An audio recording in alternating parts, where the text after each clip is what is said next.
When you're flat, you have to make sure that you don't flatten out for too long.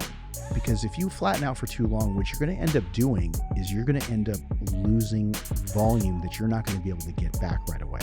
It's going to take a calorie surplus of some larger magnitude, that i.e. after a show, because you've dieted off muscle.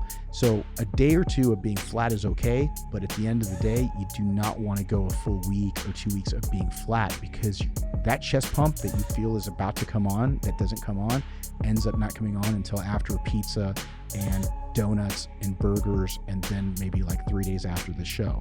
So you really need to make sure you mind your flat, and that's why even when I'm low carbs, I add in all those supplements that I use with nitrate oxides and all those things like EBP 3D, EBP Extreme. I combine them depending on the stimulant tolerance for the athlete, and then I add in the AQ with the glycerol.